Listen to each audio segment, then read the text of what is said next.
Hello and welcome again to another episode of Red State Blues. I'm Ben here with Melanie again in our salon/recording studio. Thanks a lot for joining us again here for episode 31. I can't believe it's episode 31 that I'm looking at right now. Like, holy crap! Sometimes, but it's just unbelievable that we just start kind of been going this long. Yeah. To me, which is awesome though at the same time. So, but anyway, yeah, thanks a lot for joining me. I have been working on a lot of technical stuff for the podcast lately. I've been trying to get it converted to a different file format to upload it to YouTube. Right. So anybody can listen to it on YouTube. We kind of created I think since the last time we've actually done anything, we created like a logo for it. Yep. Which ended up being a lot more time consuming than I thought it might actually take originally. Like all things. And that's the same with actually putting it on YouTube is apparently a much more time consuming. Yep. But I got most of the episodes up there now, on our Red State Blues YouTube channel. And I want to say too, I actually, in the description there, I started that channel many years ago. I want to say like in 2017. Yep. Without really an idea of really where I want to go with it. But now obviously we have an idea, so that's we're using it for that. Yep. Yeah, so I just really wanted to get our little podcast out there more. A little podcast that could. At least that's what I feel like. I'm gonna try to get it uploaded, connect the podcast RSS feed to other, which I guess probably no one cares about the technical details, but I'm gonna try to connect it to other podcast hosting services. I think Amazon has one, among others. So I'm gonna see if I can get it just out there more. I really like our little logo though. That took a lot of effort, but it always works. Yeah, it takes a lot of effort anytime you try to upload or put it on a website because they all have their it has to be specifically these amount of pixels. Yeah, it does. Like every very specific amount of pixels, everything like that. It's just really interesting, the whole experience. It's not like we have people that do this for us or something like that. I find that really interesting whenever I'm listening to I listen to quite a lot of podcasts, and most of them are just like celebrities with a podcast or whoever, somebody famous with a podcast, and they just don't even know. I feel like most of them don't know anything. Right. They just literally go into a studio, record and talk, and they leave and they go home. And there's like a team, a team of men and women behind that, just getting all of that audio processed, converted to the right file formats, uploaded to all the different sites, constantly. Pushing it on social media. It would take, and all they got to do is just walk into a studio, and it's just like, wow, it's a lot of stuff, actually that goes into this. Anyway, we are working on expanding. So, like I said, we expanded to YouTube as far as no video, obviously, but just the audio. And I put all of our previous episodes on our YouTube, Red State Blues YouTube channel, and that's just straight up. I'm pretty sure if you search for Red State Blues on YouTube, it should pop right up. Right. So that's eventually I'll have. I don't have them all. I think I have I want to say up to 27 or something like that now on there. Yeah. So I'm going to get the rest here shortly, hopefully. And barring any major or minor technical glitches. So what else was I going to add to that? We did our YouTube channel links to our podcasts on Spotify and Apple. And then also I did start we did start a Patreon page. Yep. I don't even really know how to feel about that yet. We just barely kind of got it going, but we did start a Patreon. So if anybody wants to donate to that, feel free. It should be nice to be able to do this podcast more often. And I think if we definitely had anybody out there, we probably would do it more often. Right. But it's going to be highly irregular until then. But yeah, I did start a Patreon page. I was thinking about actually going further and just, I tried to think, we kind of connected it to a Facebook, and I was thinking about actually maybe creating a couple more social media things, but I'm kind of horrified about what I read on Twitter half the time. So I'm like, maybe not. I don't know if I'll stay away from Twitter or not, but I'm sorry. Oh, Siri just woke up. Okay. Stop it, Siri. Hello, Siri. I'm sorry. Aww, she said sorry. That's funny. Well, that, I guess that gets all that sort of stuff out of the way. Boring stuff, I suppose. But thanks a lot for listening. Really, really appreciate it. Thank you. Really appreciate everybody who does listen. So. And don't forget to like and subscribe and share, and please comment on our stories, or if you have, an idea for something you want us to talk about it, please. Yeah. Leave it on one of the platforms. Definitely. Let us know. We will via respond. The email or via we are not famous. We will respond. Yeah. Yeah, that's true. All right. I guess we better get to the past. I said doom and gloom cast, but you might as well get to the doom and gloom here. I feel like the impetus that started this podcast has repeated itself over and over again. Yeah, sure. So when we started this podcast, I think one of our first episodes was about Oxford. Now... Yeah, it was about Oxford, Michigan. Shooting. The Oxford, Michigan shooting. Yeah. Oxford High School. Yeah, Oxford right? High School. Yeah. And this week there was another shooting in Michigan, closer to where we live, in East Lansing, at Michigan State University. There was a mass shooting, smaller scale, I suppose. Yeah. And I get, but there was a mass shooting, and it was fucked up. Not cool. The fuck. Just basically all I had to say to that, like, what the fuck is going on? So, that's all I really have to say to that. But I mean, I can't just say that. That's all I want to say to it, though. Like it just infuriates me that there's no place that's safe, I guess, is in a way. And like that, I mean, of course there isn't, and there never was. I mean, I don't know. I have a lot of memories, when I didn't go to college at MSU, but I have a lot of memories of going to college. I have a lot of positive memories, going into the dorms and living in the dorms and having a fun time and everything like that. And I just can't imagine that being interrupted with just insane, brutal, chaos, bloodthirstiness, like that's just the worst thing ever, But I think the only way that you can stay safe is not live in America, because nothing's ever going to be done. It's always thoughts and prayers. And let me just say, fuck your thoughts and prayers. I don't think now to do something. Yeah, I guess. I've said that before. Nobody gives a shit. Nobody. And I don't mean regular people. I mean the people that could do something. I think the sentiment that you're saying is common now. I think everybody says that, though. I mean, I think that the governor even said that. Yep. She said something to that effect. I don't remember, but she released a public statement saying, it's not, thoughts and prayers are not good enough, basically, or whatever. But it doesn't matter. I think that, like, Michigan itself could probably pass. I'm not even sure in this case that anything would have changed this situation, because this guy just had a gun. He apparently had no record or anything, I guess. I don't really know. He just had a gun that he got, and legally, as far as I understand it, and just went crazy with it. Apparently, there were a lot of warning signs at home, from what I read. Obviously, for everybody knows, but I mean, he took his own life. So, also, he was a person of color, so that's important to note. I don't think that I don't hear about a lot of mass shootings anyway that are not just like white men.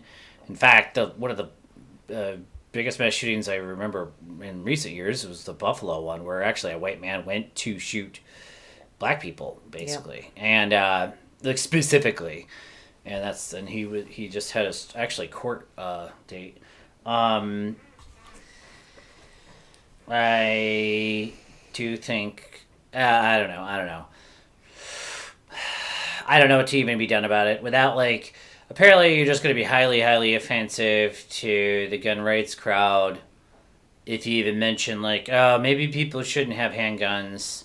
Everybody will just freak out, and or shouldn't have ARs. Everybody will just freak out, but you can't not do anything. But apparently, that's where we're at as a society. Like nothing's going to happen, right? I mean, that's what we've just decided. This is an acceptable. This is just how to live. We're just going to live like this now, just with mass shooters / maybe we should call them terrorists. I think I mentioned that before. Terrorists. Yeah, terrorists. Just getting guns that are easily found and easily accessible, and just shooting up places. I don't know. Is that where we're at? That's just life now. Like it. I mean, we've had so many since the beginning of this year, and it's only February, and we've had so many in that 2 have happened in one day. So it's just like, what is different about America than other countries? I think you're focusing too much on America. I don't know what are you focusing on America for so much? I don't feel like I don't feel like you're fixating on America so I've much. heard of the mass shootings being so prevalent and like this. Oh, I don't think it's like this, but I think there's literally acts of violence. I didn't say there were no and acts of terrorism in other countries and just straight up war. So I mean, like if you look at Ukraine right now, a lot more people are getting shot there than anywhere else in the world. How can you compare this to wartime? This is not war. This is something else. Well, I mean, but if people are being terrorists, they probably consider themselves. What did this guy? I mean, I don't even know this guy, but I mean, what is the motivation for all these people? I think if you're just going to have a highly armed populace and everybody just has a shit ton of weapons, guns in this case, they're just going to use them for whatever reason that they want to. Like I'm not trying to excuse anything at all, but I mean, you just got like a people that are afraid of everything or hating everything or very bitter about things or just mentally insane. Or just completely, just whatever, off the rocker, and they just have guns just laying around in piles, basically, all around them, and some people are just going to use them, right? So that's just some people are just going to. So it's the culture of individualism and fear. Actually, I don't think it's that at all. I think it's, in my opinion, I think the first step would be to fix the lack of a healthcare system in the United States. And maybe that other problems would start to dissipate after that a little bit. I'm not saying that it would fix everything all at once, but that would be a big start. Because then if you include healthcare and mental health care in the same thing, then, people are going to start getting the help they need. When people are poor, desperate, they can't take care of themselves or their families, not even their health, not their health and well-being. I mean, I'm not even talking about like food or anything. I'm just talking about just if they get sick, they can't afford to go to the doctor. That's a horrible, horrible problem. Mm-hmm. Nationwide. That is a big difference between America and basically the rest of the world as we know it, right? Even countries that we would not consider to be great at all have some basic level of like care. Like there's empathy. Here it's like, no, you're just screwed. There's blame. They blame you if you're sick. Yeah. If you're sick, it's your fault. If you are poor, it's your fault. That's what we have here. It's all your individual That's what it feels like to me. It's not the society. It's only your fault as an individual. And that's what I mean about these mass shooters, I guess, too, is like, they each made the choice to do this, but what is anybody looking at the society around them, the context, why they did it? They were completely lonely, probably. Mm-hmm. Had horrible, horrible lives, and I think in some cases, like this one, it just felt like he just is going to commit suicide. So he just figured he was going to take as many people with him as he could, for some reason. I don't know why. He just hated humanity or whatever, because he just had it or something. But but that's not. And you know what? It's okay to hate humanity. It's okay to hate everybody. It's not okay to take everybody with you, though. You know, Right. That's how I feel. Like, it's okay. Like, everybody fucking hates everybody. And it's like, not okay as far for as, like, humanity historically, to hurt people that much. Yeah, and that's what I'm saying. Like, it's okay just to be just a cantankerous bastard and just yell at people and call people names and walk down the road. You know, throughout human history, there's been a lot of people that can do that. Have done that, right?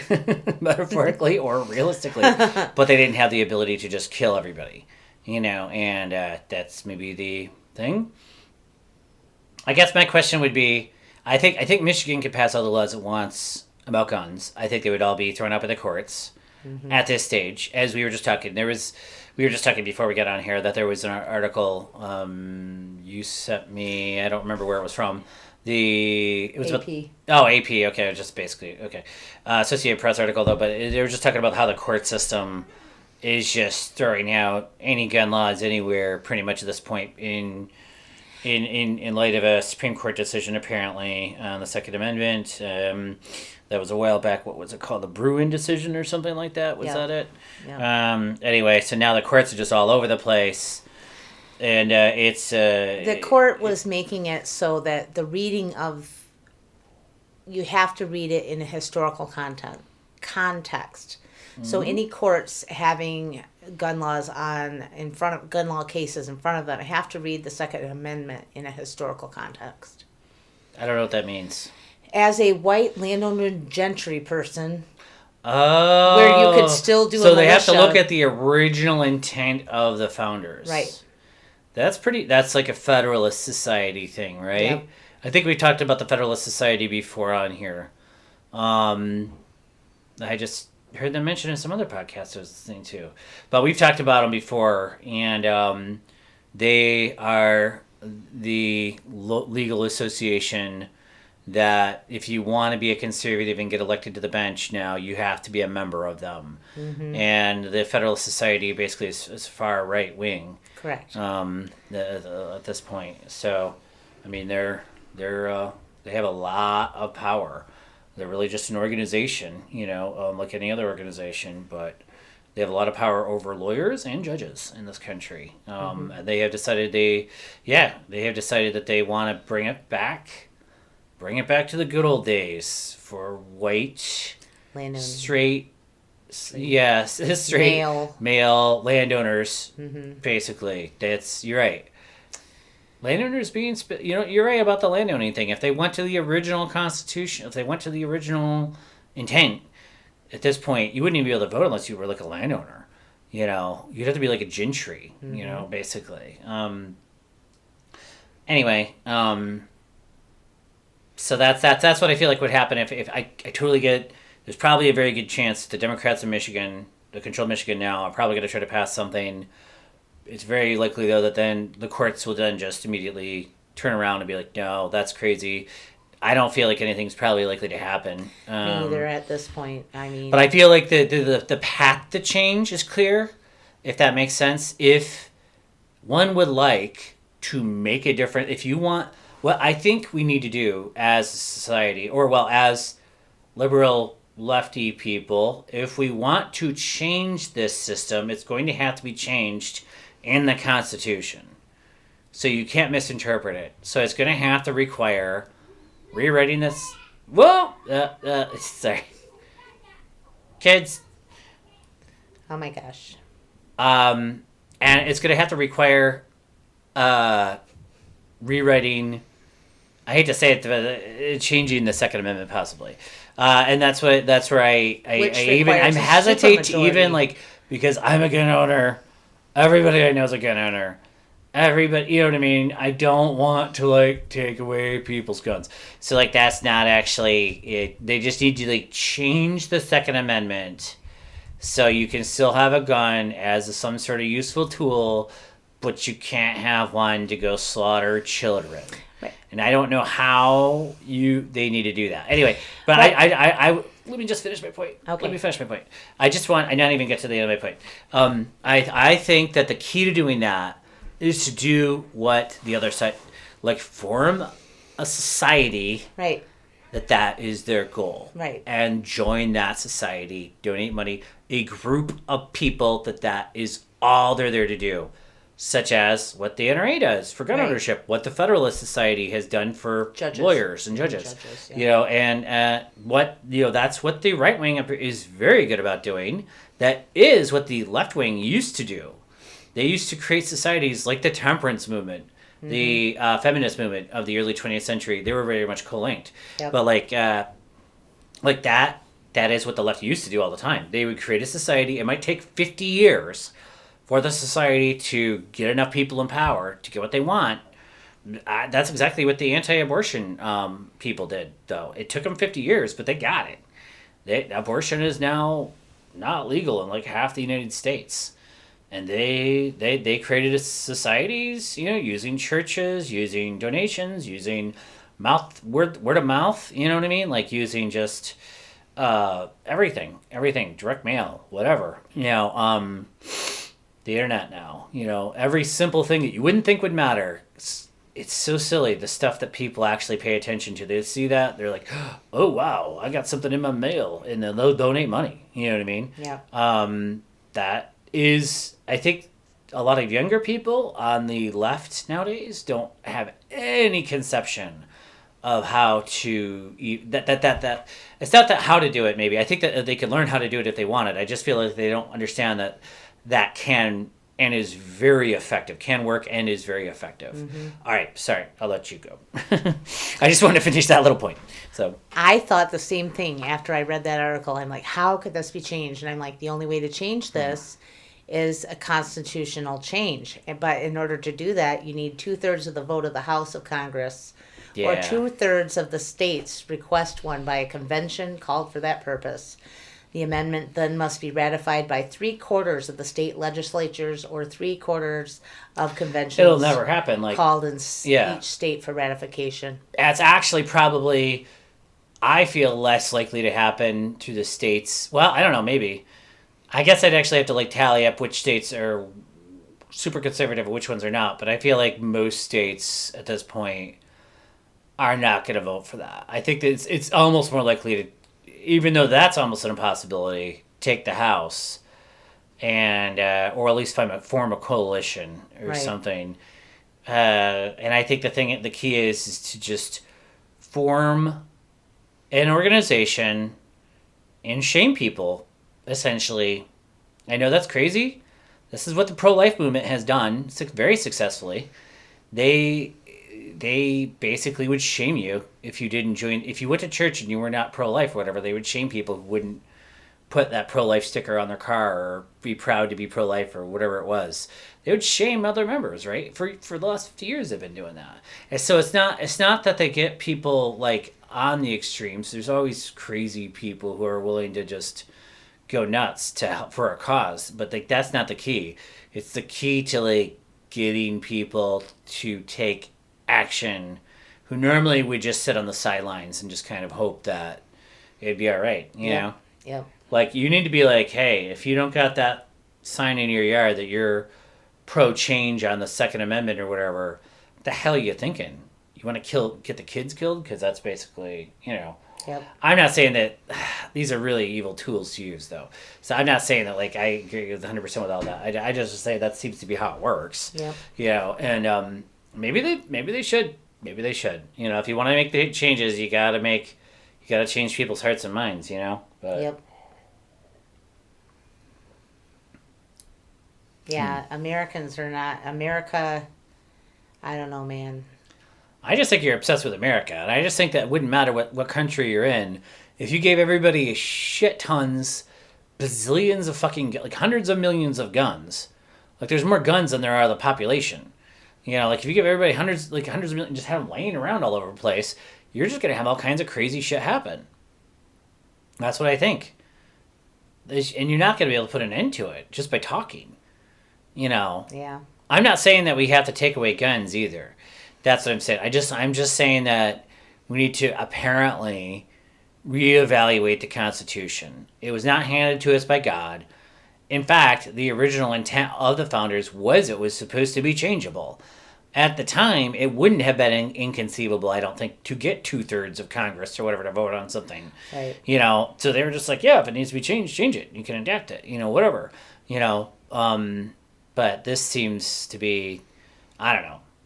As a gun owner myself, I'm sort of saying all of this is really a hypothetical, because I actually, frankly, don't believe any of this is possible or going to happen. But from what I've talked to people, I can't imagine how it would even happen. Mm-hmm. But if you created some sort of organization that could involve people from all walks of life, you know what I mean, and got people to donate money and stuff like that, that would actually be, feasible. Go ahead. Yeah. I think that's how the system's designed. It's not designed with quick changes in mind. It's like designed for slow changes sometimes. Even though as a progressive, I feel I want to see the quick change. I want to see the change immediately before a school shooting comes to a neighborhood by us, and before by you, by the listener, by anybody. Because you almost can feel it coming, you feel like, oh, there's one there, oh, there's one there, you know what I mean? There's going to be there's hundreds of them a year apparently now, and just no one takes notice. So, most of them, so.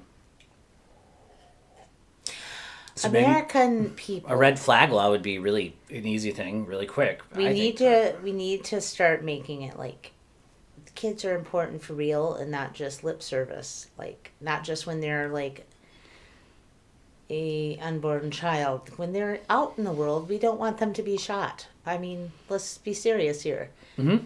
And that maybe people need to be shamed about that. Shame on you for being pro-life and then turning around and being pro-Second Amendment so much that you don't give a shit if kids are killed at school. Mm-hmm. All you want to do is throw more guns at it and train the teachers to have guns. That's the answer, because that sells more guns. That's what I think. They want throwing more guns at the problem, right? Sells a lot more guns.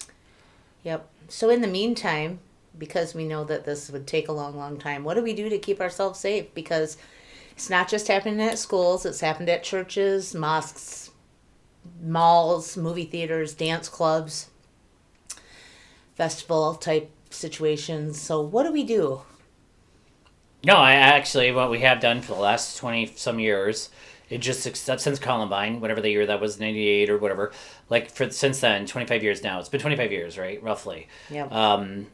Give or take. That we've just sort of lived in this sort of it's an acceptable thing.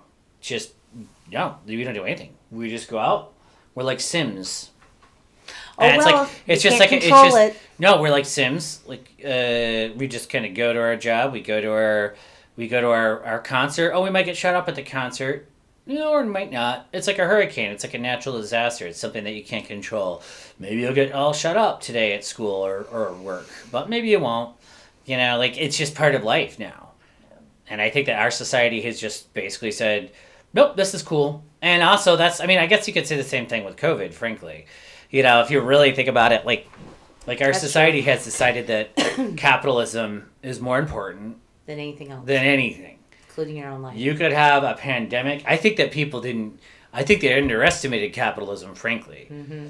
They didn't they thought everything will shut down and we're going to all be really careful if there's anything that ever happens. And it's no, that steamroller is just going to kind of keep on rolling. And at least in the United States, it doesn't give a shit. Mm-hmm. It ain't going to stop for anything. It never has, never will. It didn't stop. It'll find ways to profit off a new system, It didn't stop in the 1800s, it didn't stop now. It didn't stop during the Civil War. It ain't going to stop, it didn't stop for shit. Yeah. So, and that's the system. I don't think people realize how that system was designed almost to just kind of keep on going. You step over the corpses of those left behind and you just keep on selling your goods and buying and selling things, that's America, right? You buy and sell things. So that's actually depressing in a way too, but that's I think, okay, let's go back to the beginning. I think that maybe the number one thing we could do to start to even attempt to do anything is get healthcare, make healthcare a human right in the United States. That would at least take some of the hard edges off for a lot of people. Take the desperation off. Instead of tying it to your employer, so you're desperate to be employed, so you get the health insurance, take it out, untie it, Just everybody gets Medicare, whatever the heck it was that Bernie Sanders was planning. And, I think that's what it was. You just a universal system. And then if you want more, if you want better on top of that, great. You can buy it in a marketplace type environment, or you can get it through your employer, but like, let's say everybody has a small deductible. If you don't do that, you're going to have to pay some amount, but it's not going to be it's not going to be something unaffordable to most people.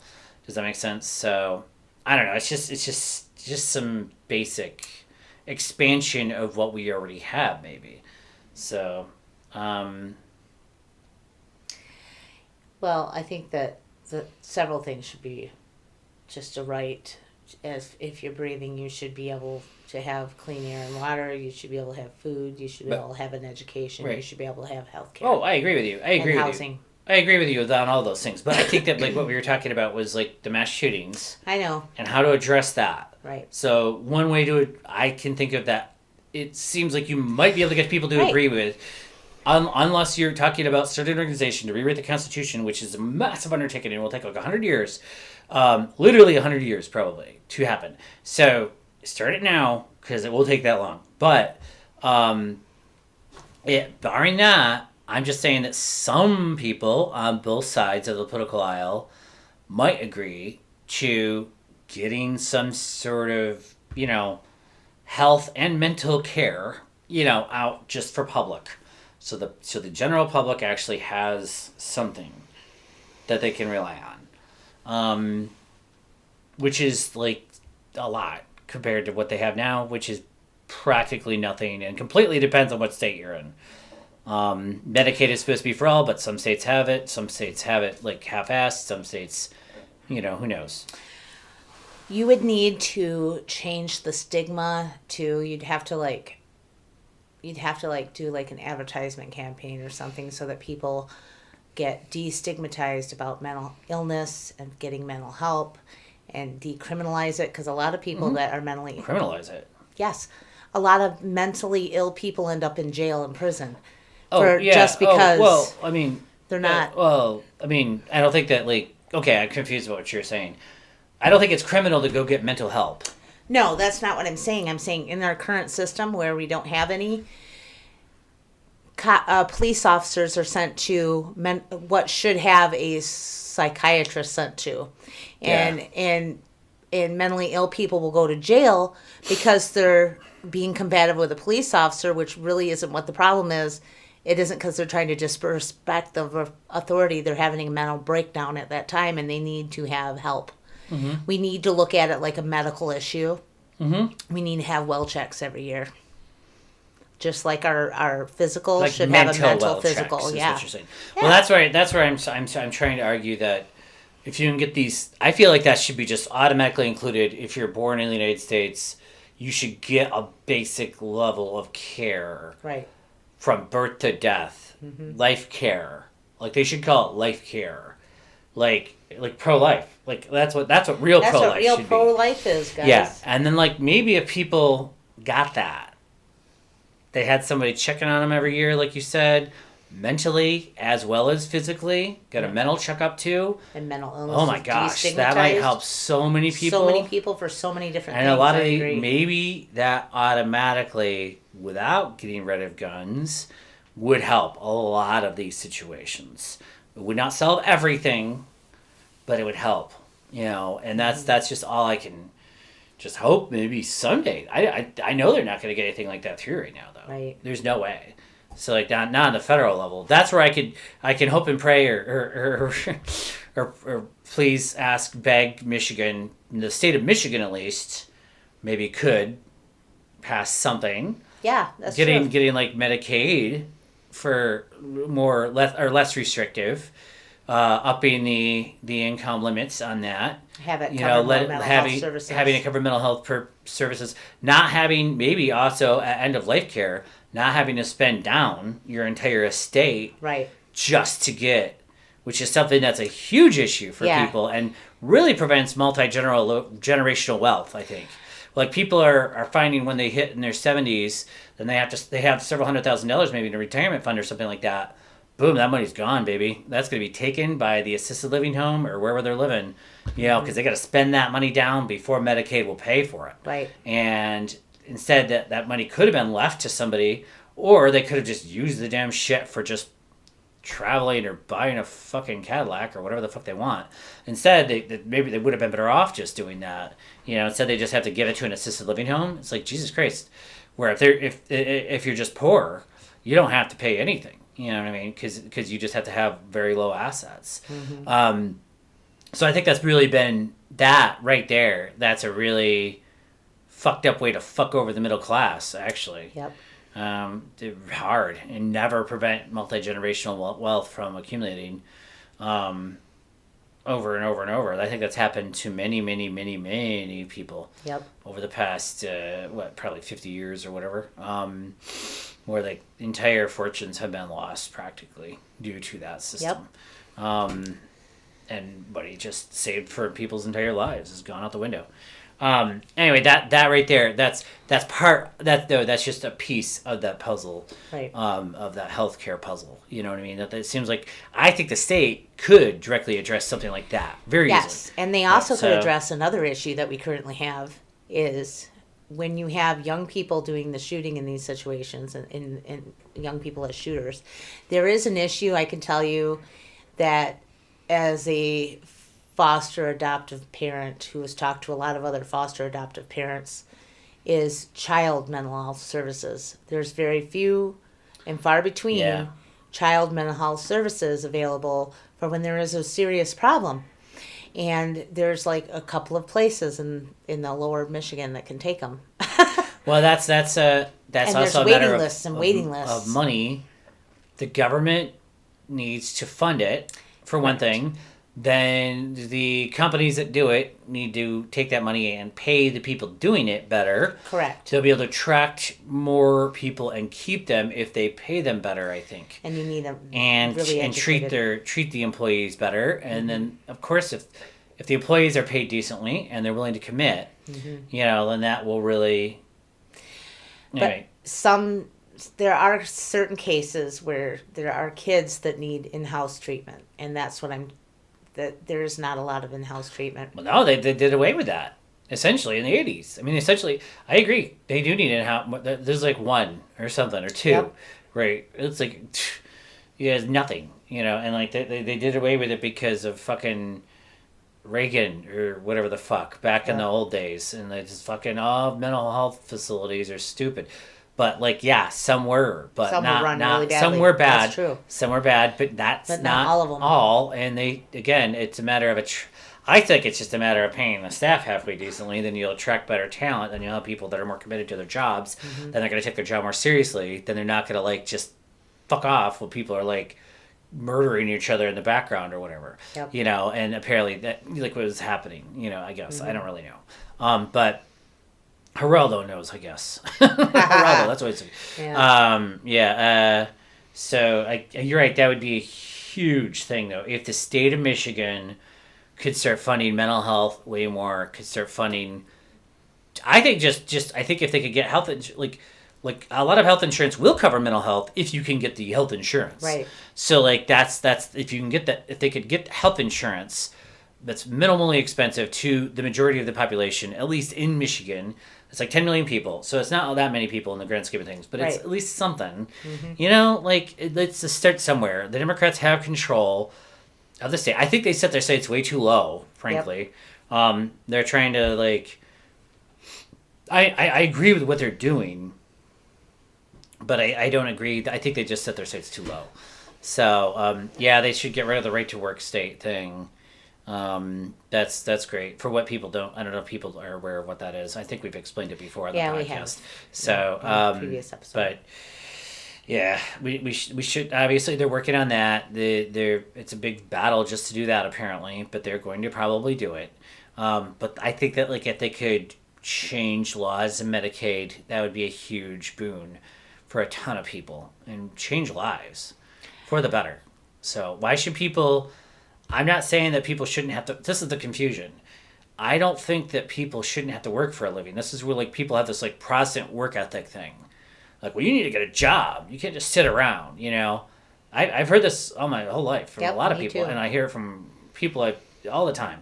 And it's like they need to get a job, get to work, and I don't disagree with that.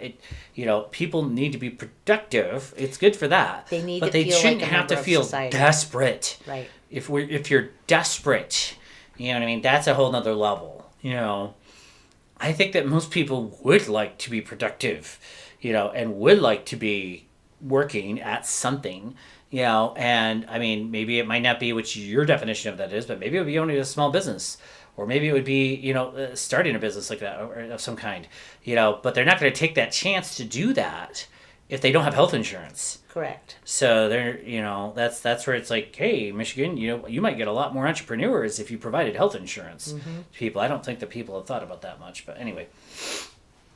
Yep. I think that most people in their hearts, they do want to be productive. I don't know where the myth came from that people want just to lay around. There is a percentage of people that have serious health issues or serious mental issues that cannot work. And there's always going to be that percentage of people. Nor regular amounts of people want to do something. Why? Because as human beings, we need to feel needed by our community, whatever our community is. Yeah. And we need to have that cohesiveness. It's part of your need as a human. So that would make somebody want to be productive at something.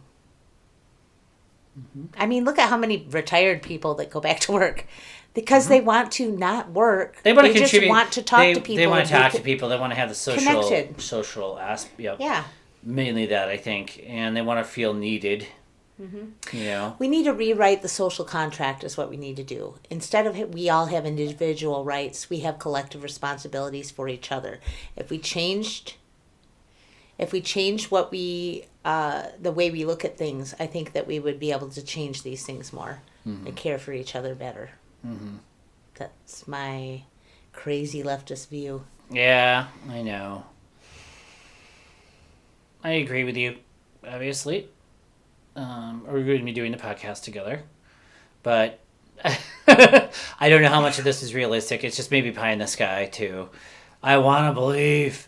But, yeah. When we talk about it on here, though, it's definitely getting out into the... I feel like we're getting it out into the zeitgeist. Yeah. Somebody has to, vocalize these ideas, I feel like, rather than just... It's almost like we're vocalizing them, rather than just writing about it in some obscure Reddit post or even on Facebook. It's like that only goes so far, I feel. And I do feel like I'm doing a good thing by doing the podcast, actually. Which is speaking about this podcast, so kind of change the subject now, but yeah, I feel like we're definitely doing a good thing by doing this. So, because we're at least getting this out there. So get it into people's heads to even think about it. People spend so much time posting online, and then it gets read by a lot of people, and people upvote it, and people like it, and whatever, depending on the website you're on, and everything like that. And everybody's like, oh, yeah, here. They clap, like, yes. And then, next day, another story. People are commenting on that, and that's all. It's all just about trying to get them likes, trying to get those comments, trying to get people, and you're not actually... Really connecting with I feel like we're trying to, repeat... There's probably a lot of repetition in our podcast, I'm sure. Because we're kind of going back to the same things over and over. Healthcare, guns, basic things, I feel like. But they're very basic. And I feel like these are the issues, though, that are defining us in this time period in this country, and we need to try to solve these issues, at least attempt to. And repair the interconnectedness, the cohesion in our society needs to be repaired, obviously. Yeah, like that guy. To care about your neighbor no matter what they are, what it sounds group they belong like to. that guy's neighbors in Lansing there. I don't know if he lived in Lansing or East Lansing, wherever he was. But yeah, it sounds like they knew something was up. It sounded like he went into the backyard and shot his gun a bunch of times or something like that. Yeah. In town, you know what I mean? And they knew, what the heck's going on here? And, I mean, so it sounds like, I don't know, that just seems like that could have been averted somehow. I just don't know how. But, God, I don't know. Sometimes it's small things, too. Yeah. Just a neighbor coming over and saying, hey, how you doing? Well, I mean, obviously he was mentally ill. I know, it's but like I think that like at that point we would need more than that. You know, if he was mentally ill and depressive, suicidal, I don't know if he was schizophrenic or what. You know, whatever he was, maybe he was just went off the deep end because he went on a dark path one day or didn't take his medication. But like, it's, I don't know. That's where if we had some sort of workings at social worker apparatus, you know, where you could call social workers instead of the cops. Right. Because the cop's solution to that would be to bust down his door and shoot him. So no one wants to do that. You know, so that's not a solution. So, how does that help? I mean, obviously it would help in this case if it prevented him from going to mass shooting. But maybe like somebody talking to him, just talking to him about regular everyday thing that could have gotten his mind off of himself for a minute. Or maybe get him to reach out, which social workers could totally do that. If there is like a unit. Yeah, I agree with you. So, I don't know why there seems to be almost be a great hesitancy to fund anything like that. Mm-hmm. I just don't know why. Maybe there's just a mistrust of people like that, or afraid they're going to abuse their power. Mm-hmm. Our communities here tend to deal with things after they happen, and we don't tend to like doing preventative things. I agree with you, 100%. Historically, too, that's the case. I agree with you. We tend to deal with even international crises after we react a lot of the time. We kind of ignore stuff. We're like the teenager of the world that was rebelling against their parent and still hasn't grown out of that reactionary emotionality. And then we tend to have quite a reaction a lot of times when we react. Mm-hmm. Like a lot of stuff will be happening, we'll like not notice, and then something huge will happen. We'll be like, oh my god. And then we'll declare war on it. Then we're going to declare war on half the planet. Yep. You know, like oh, Japan's expanded its empire. Oh, who cares? So, oh, they now bombed, it affects then me. They bombed Hawaii. Oh yeah. Okay, oh, no. Now we're going to attack and destroy everything. Yeah. So it's like, and sometimes that's a good thing. Is kind of what I'm saying. So it's like maybe there will be such an overreaction at some point that maybe we'll actually have some of this stuff solved very quickly. One of these days. I don't know, but I'm sure it'd be nice. And I'm trying to think if we actually had anything else we want to talk about today. We've been talking for like 45 minutes just about this, pretty much. There's so much to say. Yeah, but I mean, it's all been said before. And I feel like it's just we're repeating it again and again and again and again. So who wants to form the organization to change the Constitution? I say, let's try that. We're putting that into the zeitgeist. If you're hearing it, start the organization if you're hearing me. And then, you know, in 100 years, there'll be change. So that's one way. So get going on that. Other option, change healthcare. I don't know. Go ahead. No, go ahead.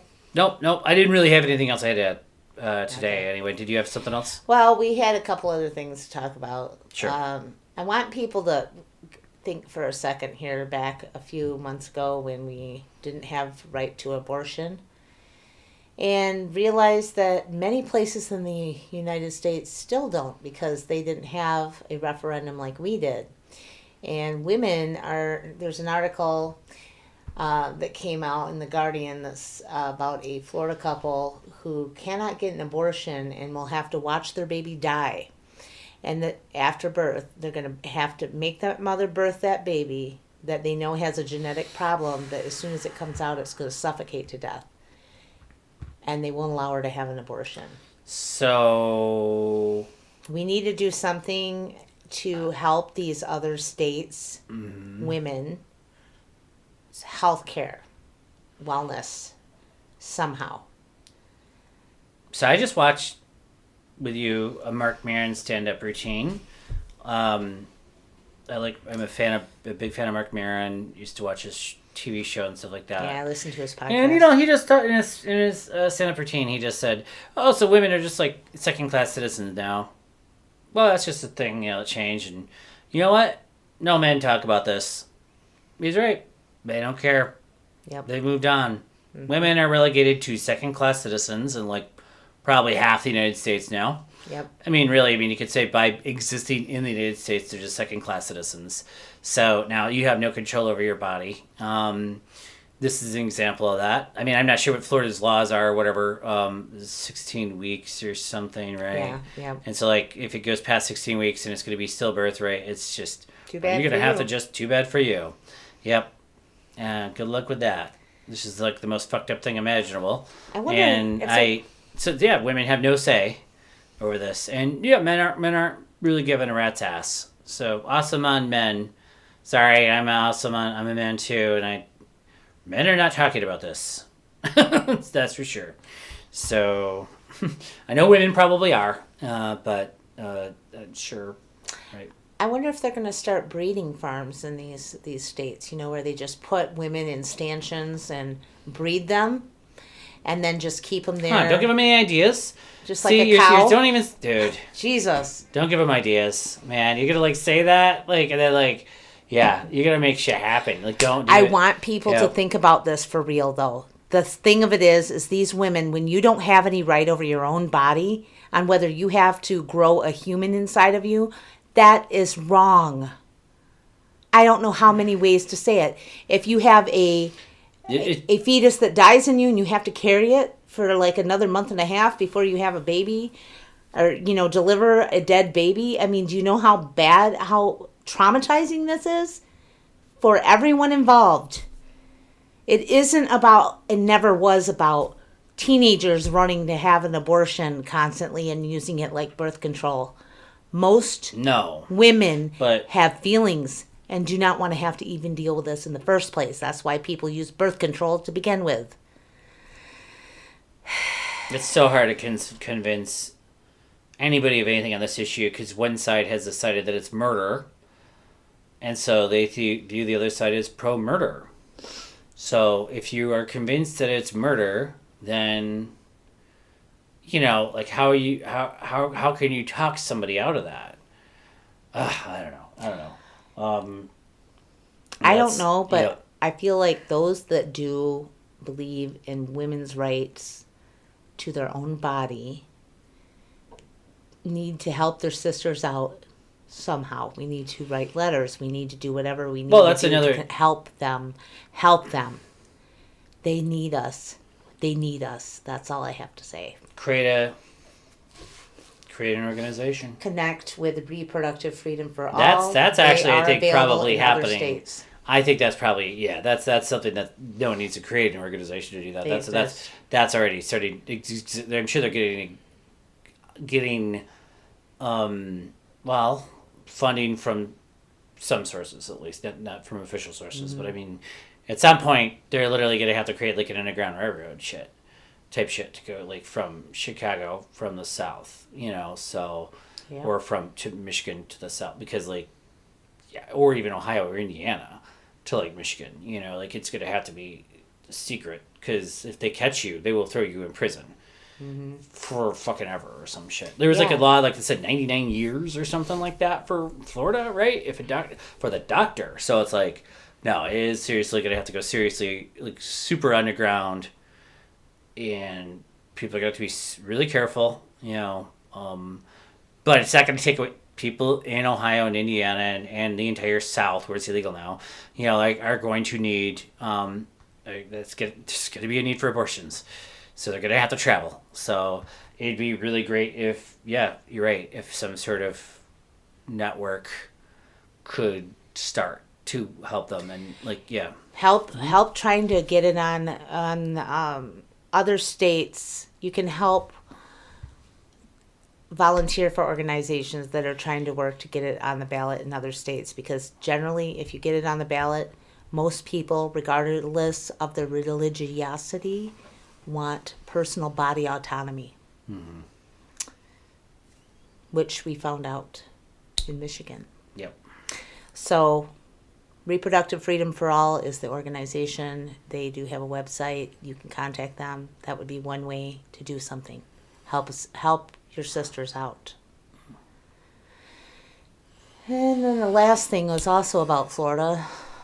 He apparently don't want books. oh, yeah. Some teacher down there. This is just some British tabloid. Was it Independent? Maybe that's not really a tabloid. No. But it was an article about how there's a teacher that was fired in Florida for apparently, I don't know if they don't have a union there or what, I but don't know apparently either. like filming her library, they had all the books taken out of some of the shelves, and then they fired her. Yep. I don't really know what. I just thought that was insane because we're not allowed to have books apparently now in school. That if they, or at least not books that, if you're from a political party, certain political point of view, you don't agree with them.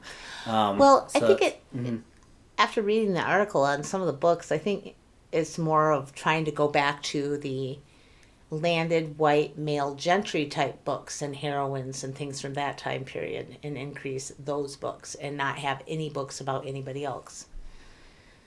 Any other groups, that didn't never happen. We're just going to focus on white male landed gentry history. Yep, I believe you. So, Yep. So there's going to be like one perspective. That didn't backfire at all in the 60s or anything, did it? Just teaching the one perspective in the 50s to kids. I wonder how that worked out. Oh, wait. All the riots, Detroit kind of caught on fire. Hippies, protests, everything. What does I don't understand what they think they're going to gain out of that. It's not like they're going to prevent the knowledge from getting out. They're just going to cause it to go underground, which is going to cause it to become like subversive. It's going to be subversive. Then it's going to be cool. Cool to know things that they don't want you to know. Yep. And it's going to be exactly like the 50s. And then suddenly people are going to want to be doing all the drugs and learning all the, having all the sex, I should say. Yeah, learning all the books. Doing all the things and learning all the books and doing all the reading. You know what I mean? And it's just like, then, yeah. So I think that's, I don't know. I'm not sure if their intention is to make people buy more books. That is really going to be what happens. I can tell you that. Like that is insane and it's hilarious actually. And that part. They went further than that though. I've been hearing a lot from the rights about media, liberal books, liberal, other outlets. And the thing of it is that is totally a Hitler thing to do. It is very fascist but they don't have... to try to control any information and education. Oh, yeah. That is very much what that is. Please recognize it for what it is. It's fascist, obviously. I know. I mean, I wanted to do this podcast so that at least I could be remembered for trying to do something, trying to change things a little bit, instead of just being talking heads on either side. I wanted people to know that there are real people out here that do care. Yep. And I think that we need to, if you are in a school district, wherever you live, where this is happening, make sure you go to the board meetings with a written statement and submit it to be on the official record of supporting books, supporting your children having books, supporting the education of all the different types of people that live in America. I want my kid to know about that. Yeah, and I think that like they used the completely. There's just another article about, I want to say in the Washington Post, but maybe not. Maybe it was the New York Times. But there was just another article about that came out that was talking about the AP African American history. Essentially, is just kind of being cut, and that was really the goal. Yep. They just want to cut African American history. The critical race theory has nothing to do with anything. Nope. That's just the dog whistle, right? Right. Like that's just completely. They just don't want them to teach anything other than what you said. Straight white male landed people, their version of events. Yep. And or whatever. I mean, the ironic thing is, I feel like some of those people are huge losers too, because they're going to be teaching the Confederate version of events. So that's not even. I don't know. Whatever. But that's really what the goal was. So now we can't have systemic racism anymore. Like they're not going to try to argue that racism doesn't exist because that's kind of too unbelievable, right? But they're taking, like, I think at the point of the article that I was looking at, like they're taking the word systemic out. So you can't have institutional racism anymore. Right. Like that just doesn't. That's just imaginary. That's not real. Right. And like that's just, I don't know. Yep. They just want to see how. I think they're just going to take this as far as they can take it. Yep. Until somebody stops them. So like it needs to be stopped. You know, like and they know that. And I read something. I don't know where I read it, so I can't quote where it was. But I read something else about him starting to try to control universities, starting a university that's more geared toward a conservative ideologies. Ideologies. Yeah, thank you. Yeah. And the article is talking about how hard that would be to find professors to fill a university that are all conservative. Because liberal professors in universities do turn out conservative students because they believe in letting all of the ideas be. They let them talk, yeah. And I've had, in my college classes, there's plenty of outspoken conservatives. Yep. They would always let themselves be known. Yep. They were there. They were not being oppressed. Nope.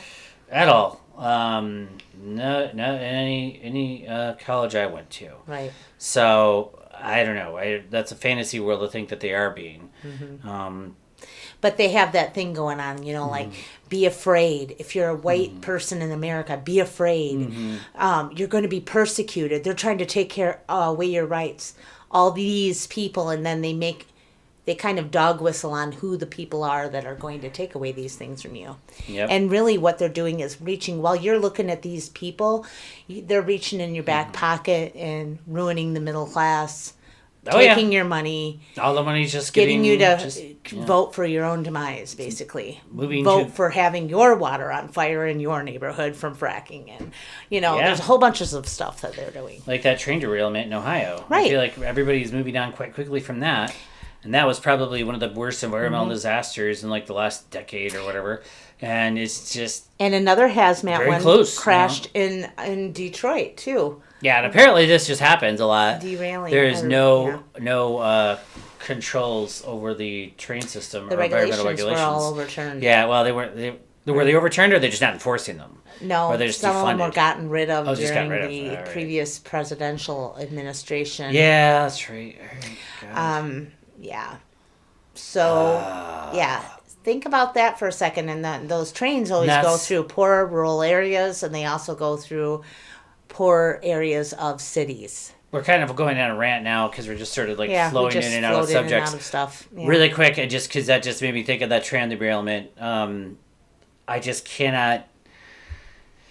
This is the part where I feel like the Democrats have failed us. And I want them to do so good. I want them to be the good guys. I want them to not fail us. But I feel like Pete Buttigieg is great. I want to love that guy. I want him to be president someday. But I just feel like, dude, he needs to maybe... I don't know. It feels like he's trying to pass the buck on all this and say it's nothing to do with him. But he is in charge. He's in transportation. Yeah, he's Secretary of Transportation. Like, come on, man.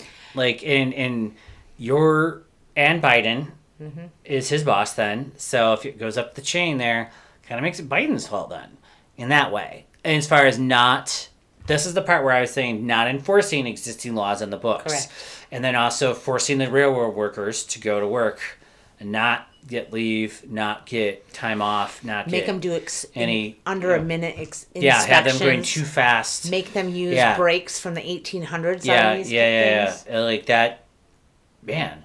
I really, really expected more out of the Biden administration on this. Yep. And this is kind of a point where the details matter, and it does seem like the Democrats kind of get lost in the details a lot. Mm-hmm. Like they're not focusing on their job; they're focusing on the next thing. Yep. And man, just focus on that. Just trying to make the Department of Transportation better. Mm-hmm. I know Pete Buttigieg is probably thinking about his next run for president or whatever, but dude, and I gotta support him. I gotta say, I mean, he's living in Michigan now. He's home state. He's like the home team. Like we want him to do it. You know what I mean? He's very, very broadly appealing, I think, and he has a good chance at getting to be president one day, maybe. But I don't know. This is really hurting him. Actually, now something like this is enough to just I don't know, maybe he just needs to forget about that. So I don't know, just focus on the job at hand. Try. I just can't believe the Democrats, it's your job to side with the union. Yep. That's why they voted you in. Mm-hmm. Without the unions, you wouldn't even be there. Yep. So what the hell? You're not signing with the railway union because why? Right. I know the railway companies have deep pockets. I know they're like worth $55 billion or whatever the hell it is. What the hell? That's normal. That's their big business. They always have been. That's their trade. That's what they do. They're just a big evil corporation. Yep. Why are you is the Biden administration suddenly like beholden to big rail? Like, I don't understand that. So, support the damn unions, man. They're the people that got out the vote. Those people, those union members, they don't want to not work. They want to work safely, which requires sleep and also enough time to inspect their trains before they put them on the rails. Mm-hmm. They need to make sure that they're safe. Using the proper cars or whatever else goes into doing that. I have no idea. P.S. I have no idea. But that's what they want. Like most places, they want to do their job well and they want to do it safely. No, yeah. Right? It isn't about money all the time. It's about safety. Because guess what? That hazardous stuff, the big plume, got into the air. 7 miles of river have now moved. And now all that water is permeating everywhere else. Yeah. And swampland, by the way, is the lungs of your area. So if you get hazardous waste in there, good luck. With your drinking water, it has to be filtered. And if there's hazardous stuff in there, it doesn't get filtered because it can't. Not to mention your wildlife dying. Go ahead and eat those chickens at that lady's farm, that died from the plume. Good luck with that. You don't want this in your backyard, guess what? It's going to be in somebody's backyard. And there will be a cost. It's not restricted to whatever, East Palestine, Ohio. Nope. It's not just restricted to that town. Right. Like, the plume of toxic smoke that went up in the air didn't just stop at the borders of the town. Like, look at Fukushima. They found it in fish that ended up, outside of California. Well, that's the radioactivity. Yeah, that's radioactivity, but still, what I'm saying is it's the same thing. Hazardous materials getting into your groundwater or your animals or your sea life will come back to you on your dinner plate, maybe at a restaurant, and you don't know what's in there. Yep. They should be this is the kind of thing that you wouldn't even think it would happen in America. Yep. So, and it's obviously because of deregulation, look at what you're saying of the railway industry. And just so they can get profits. We watched a little Jon Stewart thing on this. Jon Stewart had a podcast about this too. Yep. And they were talking about like the railway companies really just use their profits that they make from deregulation to do stock buybacks. Yeah. So they just buy their own stock, and that just inflates their stock price even more. Mm-hmm. And it's just like a cycle. They just are making themselves richer and richer and richer. So the more they deregulate, the more they can get stock buybacks. Anyway, it's a whole crazy thing. I think our next episode should be about the time period of Deadwood. Where all this started. Yeah, I actually think how this is connected. That show is brilliant. Everybody should have to watch it. It's a great little primer in American history. I mean, well, people didn't necessarily talk like that exactly back then. They wrote like that back then, though. And that I think they sort of did this neat thing where, like, in the dialogue of that show, they kind of, like, had people talk like how they wrote back then. Mm-hmm. And then they added in, like, swearing every other word. Right. So they, were like, everybody just was let loose because it was Deadwood. Anyway, that show was brilliant. And how it showed just capitalism. Yep. Just at its heart. How the railway got started. Just how all these things... Well, it wasn't even about the railways. Well, no. But it was just pure, unfettered capitalism. It is never... Yeah, like the people that like are so in love with it in our society are not really the real benefactors all the time. Anyway, it's... Yeah, our civilization... At least at the time in the 1800s, at least, I guess they were a little more open about it, though. Mm-hmm. And like, the millionaire class had to like see what they wrought and said now they just live on jets and go skiing in Europe or something like that and they don't have to view anything. They just like make a little decision and they're gone. Yep. But that show is really great. Everybody should have to watch it. Because if you want to That'll happen coming to a town near you. Hopefully they don't ever find gold there. Right. Or oil. Or uranium. Or uranium. Or natural gas. Exactly. Or, yeah, I know. Or run railways through there that are carrying those things. On that note, I think I'm going to try to wrap it up if we can, actually. Man, we really got sidetracked there. We got holy crap. Thing there. That's, If you have any ideas or thoughts about our episode, please make sure to leave a comment anywhere where our podcast is available. Please email us at benandmelanieshow@gmail.com if you would like to send us a note on what you think about what we're talking about. If you have anything to add, please do. Yep. Thanks for listening. Thank you. And Bomb a P. Get Wobbleman.